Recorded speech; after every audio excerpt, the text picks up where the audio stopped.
Greetings to those of you who tune in via YouTube, either video or audio. We are honored and pleased to have you participate in that way. And also, again, greetings to those of you who are here in person and anybody around campus who might be watching on camera. I always like to encourage you to come on in. We have plenty of seats in the room, and I think in vivo is the best way to be at chapel for sure. For those who are new, you might not be aware, there is a rotation of topics, themes that guide me in my preparations for each Sunday. There are ones that have been accumulated. They seem to be appropriate for addiction and the work that is central to what brings us here.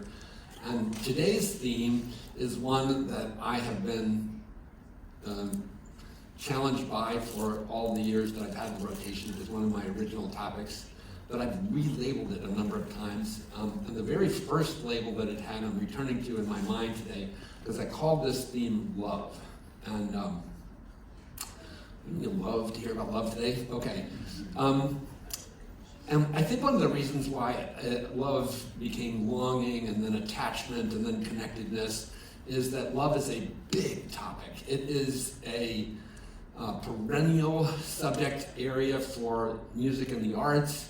It is a matter of exploration in philosophy. I remember reading the Symposium, Plato's essay on love, and so this is thousands of years when thinkers have been trying to sort of capture and talk about the place and nature of love. And then in the last 30 or 40 years, the sciences and behavioral health sciences in particular have had a turn in their appreciation and embrace of love as a critical subject area for mental and physical wellness. So, see, I could really get lost, and some of you who know me know I'm very capable of being terribly tangential. So I gotta stay in a lane here. And the lane that I'm given, which is helpful, is the lane of Caron, right? What would I have to say, given my own dabbling in the wide array of disciplines that people have engaged in query about the nature and purpose and function of love in our lives, is, here was my focus statement, and I was working on this earlier this week. A lot of us are people who love drugs, and a lot of us are people who love drugs. And so loving drugs and loving people who love drugs is often a source of problems in our lives. And we're here at Caron seeking improvement because of this dynamic, the dynamic of either loving drugs or of loving people who love drugs. And I say drugs, it could be gambling, it could be shopping, it could be a variety of other compulsive, addictive presentations that today we recognize are also part of the syndrome, I'll call it, that alcoholism in the 1930s started bringing a new solution to. So let me start with the people who love in this very toxic way, because I do think that's what's going on. I think that if those of you who are wearing the wristband, or for me, I'm a person in long-term recovery. If you are a person in long-term use disorder recovery, it's like I loved and hated it, but I loved getting high. I loved my drugs of choice. I loved a lot of what went with it. I loved the ritual. I loved the tinkle of the ice cubes in the glass. I loved the panache of it. And when I was not in the skids and could actually afford the high end, alcohols, I loved the refinement of my tastes. And then the next thing you know, I'm drinking moonshine. But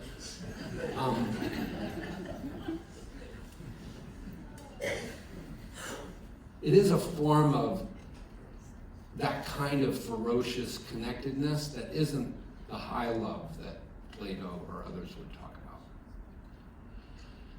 And why? What is it that gets a person to the point where their love becomes yoked to something that is so banal and meaningless and cheap and dirty and hurtful. Well, to pull in a little bit of the recent turn in the behavioral sciences, the insights that I think are most helpful is that it's fear. It's fear that causes the person, that this may be an overly gross generalization, but I'm not sure it is. And I think in the literature about Alcoholics Anonymous, you already see in 1935 to 1939 that Bill Wilson starts to realize that fear is a really big piece of this, fear and anger, which means hurt, right? And that wounding is connected to why a person would not use social engagement to deal with life's difficulties and instead would turn to an addictive process. And that was very heady, and I'm trying not to get too heady, but that's really important, I think. So I believe that as human beings, our anthropology, our biology, our neurophysiology has the capacity for us to connect in love, which is this amazing thing. And that when you look at somebody who is trapped in addiction, you wonder, why wouldn't they rely on love to cope with, the crap that life throws at them, and instead end up down on K&A hooking up with whatever that is down there in those horrible neighborhoods. Or maybe it's, I went to the doctor and got my refined prescription that I only took as directed. But still, the solution being in a bottle, a pill, or on Amazon, rather than in us. Why? Because something has caused this person to be unable or terrified or flinchy in trying to really risk the vulnerability of connectedness that would mean I would tell you of my pain and I would reveal to you my need. So instead I go, it's like, and notice it's like sucking the thumb. It's this perversion of a primal infantile behavior that so captures the life of an individual who becomes so trapped in it that eventually they would say, yes, my name is X and I'm an addict. Or the doc meeting with you would say, hey, we think that you meet the criteria for diagnosis and for treatment. Because not all the communities of recovery, find it helpful to, do these confessions, I'm an addict, or I'm an alcoholic, or I'm whatever. But there's something to the confession, to accepting of the reality of the depth of the problem. Okay, so that's my first thought, is that people who love drugs get to the loving of the drugs because of this wounding that inhibits them from using the greatest medicine that we have, which is love. So they love something that is insufficient and unhelpful. What about the people who love the people who love drugs? Well, I think this is like a little trickier because they are using social engagement. They are actually trying to connect person to person. Yay. But I still think it's wounding and fear and hurt that drives the inability to do that love skillfully. So if you think about the family member who suddenly is paying again for somebody's electric bill because the money that they gave them before went to the drugs, and somebody who's paying for the umpteenth treatment, or somebody who's paying a deeper price of living in the misery and not calling the moment and saying, I cannot continue in this situation, not setting boundaries, not tapping out and saying, this is something I'm no longer willing to be complicit in. Because it's a sick system. This is one of the things that becomes important in our teaching of families, is to help families realize that, this is one of our Florida organizational creeds, is that the family is the patient is the family. That when we point to the person with the wristband and we say, this is their problem, we're missing a huge piece of the puzzle. Because they lived in bubble with these other people. And if recovery is to happen, not only does the person who's been identified as the user problem need to change, they won't be able to change if the system in which they're participating will coerce them back into the dance of addiction. So as family members, as those of us who love people who love drugs, we have work to do too to love more skillfully, to love. And this is where the old expression of tough love comes in, to understand that some of the ways we were trying to, everybody means well in this. This was another like tangent I went off as I was trying to get this message narrowed down, and I'm going to indulge in it for just a sidebar second, which is, I remember early on in my recovery, I was talking about my family of origin or my parents, and I was demonizing them because I grew up in a family that suffered with this on both sides of the parental genetic tree, and it's just no surprise. I used to tell my story and say my family tree is a grapevine. Like, it's no shock that I came up an alcoholic, because that was the soup of the heritage and history. And so I wanted to like shoot at those people and say, it's your fault, was the early recovery thing, and I took some shelter from my own shame in casting blame like that. And wise people with lots of time in recovery said to me, Jack, one day you will get to the point where you are realizing that everybody in that system was doing the very best they could. And I believe that's true. And in fact, I believe this is so true that it's a profound insight, is that everything that a person manifests is a survival strategy. If you're a person who can't keep your desk tidy or your house tidy, or you can't get on the phone and not berate the Comcast salesperson, or whatever it is, and somebody says, oh, that's not as skillful, but we do what we need to do in the moment to try and get through a day. And my parents, I totally believe, loved me and my siblings so much. And they yearned for us to have the very, very best, but they were inhibited in ways that I have been able to be helped and find some freedom from, lest I just pass the dysfunction down another generation. So, where was I? I was in the love, people who love, and I was making the point that we can all do this better. We can love better.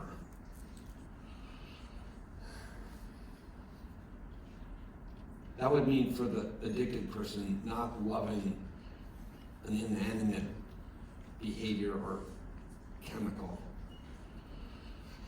And this would mean for those of us who are in families, figuring out how to not feed that unhealthy dynamic, but position ourselves as the light on the hill when this person who has been trapped turns back to us, if they ever do, and seeks to reconnect in a healthier and more authentic, loving way. It's a big challenge, really. It is, because everybody has learned how to do this opposite. But most of us are fairly relationally compromised. You could be insulted if you wish, but it's my observation is that a lot of us could do this a lot better. And me, too. This has been the nature of my own process in recovery. And I'm a double winner. I'm a person who loved drugs, and I'm a person who loved people who love drugs. So I've had to figure out the phases of this in my own journey, and I'm still figuring out. One of the things I noticed when, this was fairly early on in my recovery, was that people would tell me the steps were the 12 steps of Alcoholics Anonymous and Narcotics Anonymous, which were my two initial fellowships. In fact, I started my recovery in NA, but eventually I gravitated to be more of an AA person. Then I would do Al-Anon and ACOA, several other A's that I won't tell you about. But one of the things early on that I started to notice was that, because I'm a bit of an analytical thinker, was that they were telling me the steps were the mechanism by which recovery is mediated. And I was like, no, that can't be true. Because what happened to me was before I knew the steps, and before I worked the steps, before I was a person who integrated the steps as a kind of a coping strategy for my day-to-day living, which today is where I like to think I am, I still was able to cease my using. In fact, right at the very beginning, I was able to cease using because, what? Because people loved me. Because I was in the nest of the 12-step recovery communities, and they provided me a sense of safety. This is really important. It goes back to what I was talking about the wounding and the fear. So if fear drives the addict into the addiction channel, then safety is required in order for them to move out. That's the first order of business, is to decrease the trauma wounding. And so if I'm like in some crack house and you come knocking at the door and you say, I have another way, I'm not likely to trust you and feel safe because at least this is a misery I know. But eventually in the womb of an Alcoholics Anonymous home group and with a sponsor and with the soothing words of the people who talk about having found refuge and all that sort of stuff, my resistance to hearing and receiving your helpful messages begins to decrease, and I become receptive to a path forward that allows me to be able to deliver love in a way that I may have delivered as a kid, hopefully, but that I lost as an adult, the capacity to engage socially in a world that requires distress tolerance and resilience and not retreating all the time to the pill bottle or the weed or the cocaine or the marijuana or the shopping, whatever it is. So the first thing is safety. And there's really good science behind what I'm saying, and I can't trot it all out here, but one of the things that the science is showing is that there were studies recently done by some very high-powered academic clinicians who tell us that in the beginning of their studies they were trying to show that like the AA cocoon wasn't really necessary, and that if people would just go to therapy and do evidence-based sort of stuff, they would dig as much. This is the true intention of John Kelly, one of the main researchers at Harvard in addiction research. And in the 2016 to 2018 period, they mounted this huge meta-study, a study of studies, to try and see if the mutual support of a 12-step program was a thing that they should still be recommending. Because now we have all these, we have CBT and DBT and trauma treatment and all that stuff. And surely that would rival anything that these AA worlds would provide their clients. Well, the funny thing is, this is hilarious for those of us who've been doing this for so long, is that in fact the study disappointed them, because what it showed that people who went to mutual support communities did as well or better than people who went to high-dollar, high-end therapies. Why? Because love is this fundamental thing that a person who's trapped in these fear-driven behaviors needs to find a way out of them. And if you had all the high-dollar therapies, but you didn't have mutual support, you didn't do as well. And if you had mutual support and didn't have the high-end therapies, you did well. So the key to this solution is accessing other people who can love you so that, and this is a Caron creed, so that you can get to the point where you can love yourself. And I remember hearing that the very first time I came out of this mountain and thinking, oh, that's a cute little aphorism. No, now this is a well-reasoned argument I'm trying to sort of trot out here, is that the person who is addicted becomes incapable of social engagement. And in order to woo them back to social engagement functioning, the first thing they have to do is become safe. And that the mutual support communities provide the sense of safety in which then the steps do teach how to be a social engaging person. And if you go to Recovery Dharma, you're going to learn compassion and forgiveness, which is social engagement. If you go to Smart Recovery, they're going to teach you about living a balanced life, which is social engagement. This is what we need to figure out how to be in relationship with one another. That's what we are evolved to do. We are connected and connecting beings. And the whole social narrative about be your own man or be your own person, dog eat dog, and all that sort of stuff is counter to our biophysiology. Every time I get to trying to say that, I hear Barbara Streisand in the back of my head. We are people who need people. And I do think we are the luckiest people in the world because of that. The narrative of self-sufficiency and aloneness is crap. Who wants to be so self-sufficient that you don't need anybody? That's an awful existence. That's what addiction really gets to the point of looking like, is this miserable pit of like me and my stuff, or my acting out behavior.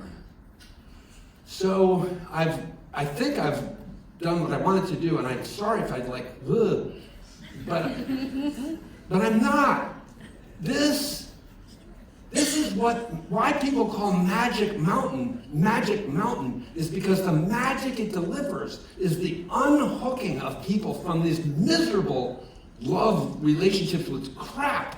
And it helps to begin to foster people who experience the love cocoon that is what it means to be in the bubble of Caron, and to find out that you can, stop having this huge fear thing going on and start letting love in. Real love. Family education, people come here and then start getting honest and true and talking about the terror that is part of what it is to be alive. And then forging a path forward. And it's no accident that I mentioned earlier, like sober living, like the incremental titration back into the capacity to self-function as a part of a social world is the gradual acquisition of these new or regained skills. I'm looking at a family that's back there on the wall, and their son has been on this journey more than a year of gradual acquisition of a social life.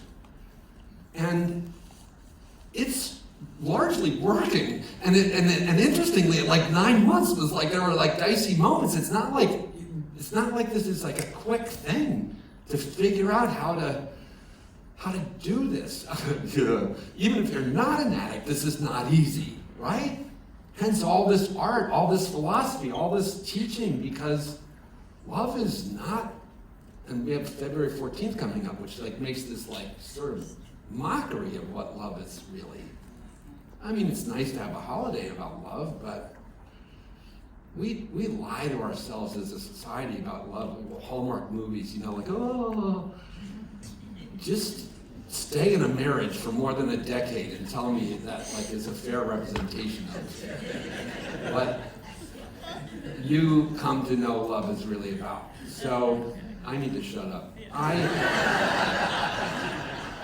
am so grateful for all that has happened in me and for the modest ways in which I have improved in this struggle to love myself and learn to love others in a more skillful way. That's why we're here. We're here to acknowledge that we have not been doing this well, and to seek help and to provide help to one another. So let's have an early Valentine's Day and celebrate love. Thank you.